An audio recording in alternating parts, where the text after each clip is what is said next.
Our first team up tonight is TraceBrace.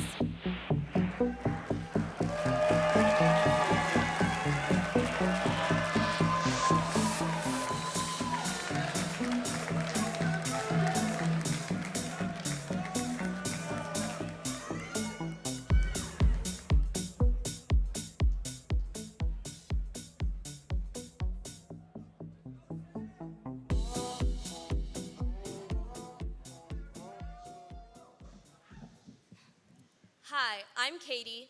I'm Olivia. I'm Devin. I'm Reese. I'm Morgan. And I'm Sam. And together, we are TraceBrace. Picture this. You're a young woman on your way home from work. Part of your daily commute requires you to walk through a long, dark alleyway, not the most comforting place to be alone at a late hour. You feel uneasy and you're still a good distance away from your house. You think about calling the police, but you feel silly and think that it'll be a waste of their time. You also know that scrolling through a contact list searching for one person to call isn't a reliable alternative. The facts don't lie. Women ages 16 through 19 are 4 times more likely to be victims of rape, attempted rape, or sexual assault. If there was a product out there that could ensure your protection at all times, as well as be hidden yet fashionable, would you want it?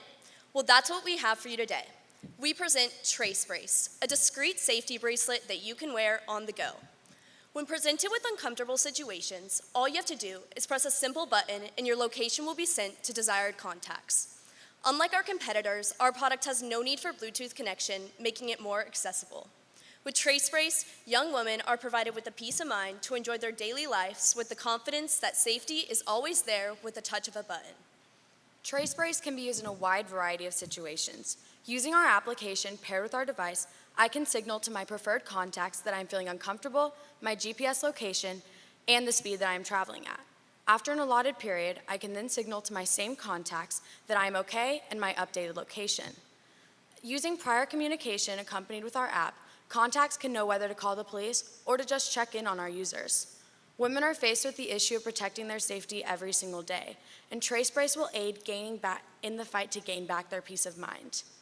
Additionally, on the application, I can set up a radius around the bracelet so that if the device leaves the circle, my contacts will be automatically alerted. Please allow me to do a quick demonstration for y'all. Let's say I'm getting in an Uber and I'm feeling a little uncomfortable.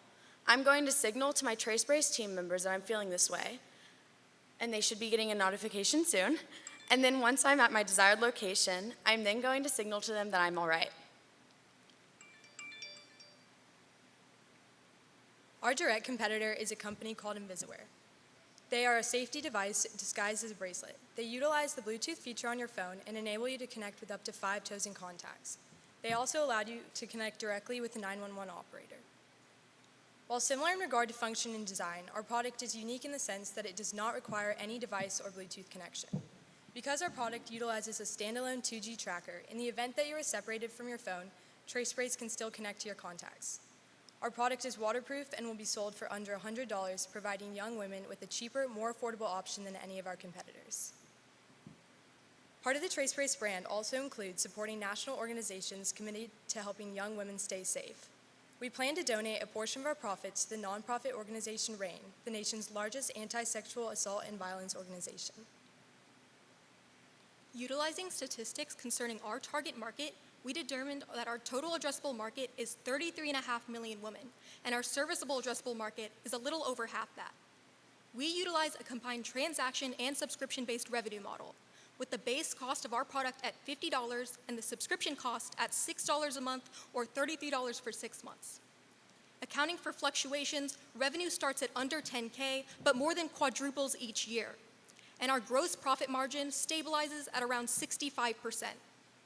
Our SG&A costs in year 1 are as conservative as possible, but expenditures increase exponentially in year 2 and year 3 due to marketing.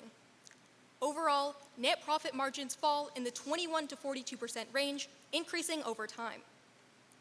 For our minimal viable product, we created 2 prototypes. As you can see, one is more durable and the other is more fashionable. We then created a survey and asked 90 women at Zilker Park and on Nextdoor to give us feedback on their preferences. Here are some of the things we learned. When we asked the women what they believed the most useful aspect of our product was, 40% said the ability to operate without an iPhone. This is important because it's one of our unique values that contributes to why we are different from our competition. In addition, when we asked the woman to rate the statement, TraceBrace more effectively addresses the issue than any other current available products on the market. 60% said they agreed.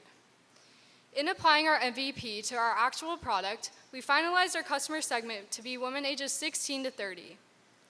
This made it evident that the best way we can market our product is through social media.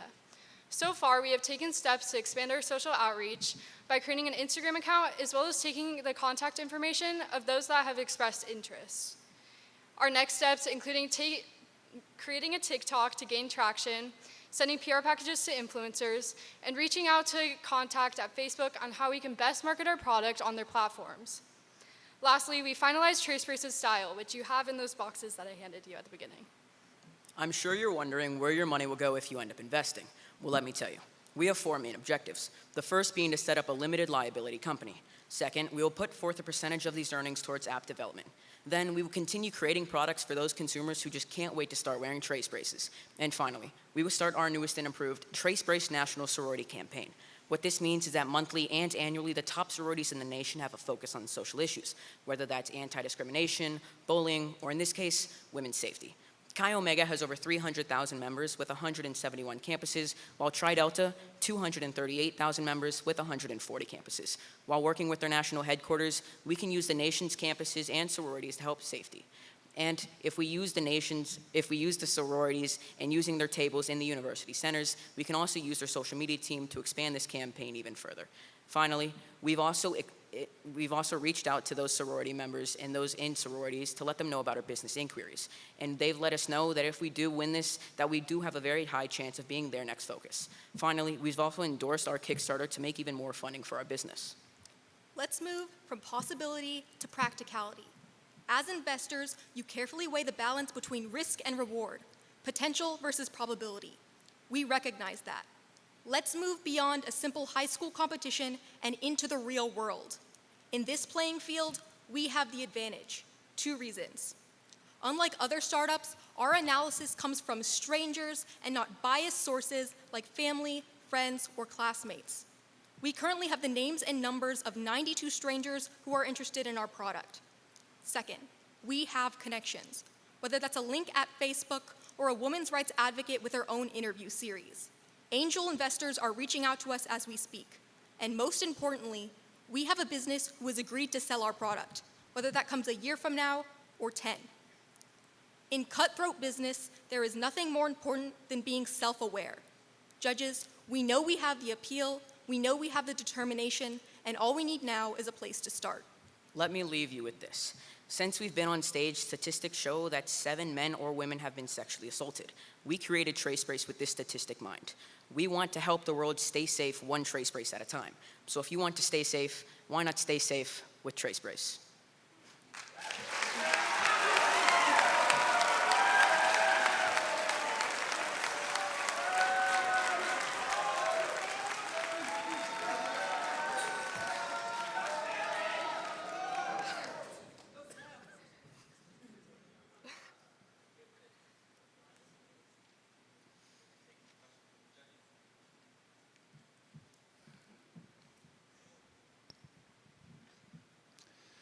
Hello.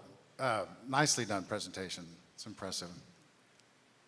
We didn't talk much about manufacturing cost. I think we did talk about what it retails for. Can you give me some insight on what it costs to manufacture? Sure.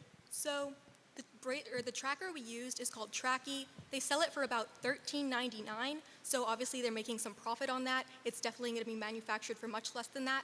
When you look at our COGS, we first assume that the tracker itself is going to be $15 for us to make, but we do take mass manufacturing into account, so by year 3, we assume it's 11, which is why our gross margin percentage moves from 49% to 55% to 61%. We're definitely taking this into account, and we are contacting different manufacturers and definitely different app developers and taking this all into account.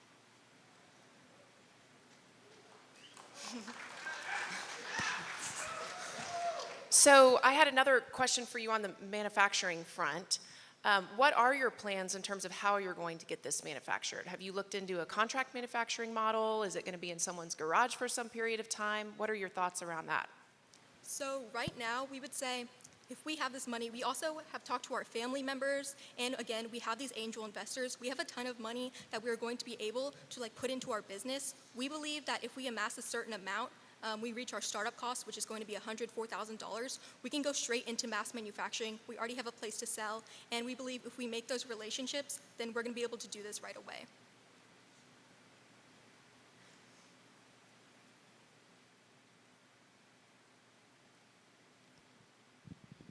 So you talked about the different channels that you plan to acquire customers on. Can you tell me a little bit more about what you expect your cost to acquire those customers to be as you factor that into your margins? Sorry, can you repeat that a little louder? Excuse me. So I'm curious about the cost of acquisition for your customers. You mentioned a lot of different social channels, influencers and whatnot. That's great, but if it becomes really expensive to acquire those customers, I want to know kind of at what point are you starting to make a profit based upon your $50 cost of the device and then the $6 a month subscription? So yeah, we make profit immediately. Revenue in year 1 is $8,904. In year 2, it's $41,153. And then finally in year 3, it's $286,864. Of course, we aren't taking startup costs into account, but we believe that we can accumulate that product to put it into business. And based on the financial model, we'll be making profit immediately as soon as we start selling. As for customers, we would say if you look at Invisiwear, which is our closest competitor, people aren't happy with it. It's $200, and also you need your phone right next to you, you need Wi-Fi, a ton of different things. It's not waterproof. We'd say we offer everything that makes up for that. At the end of the day, we are what's going to be on the market. We are the best option, and we are the cheapest.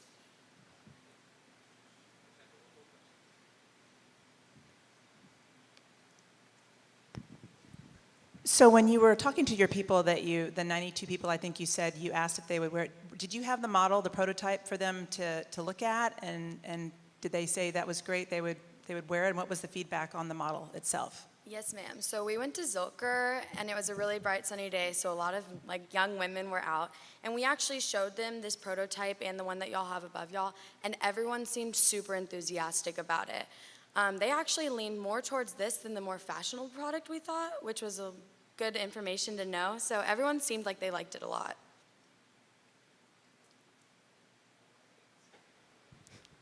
Thank you so much, TraceBrace. Let's give them a round of applause.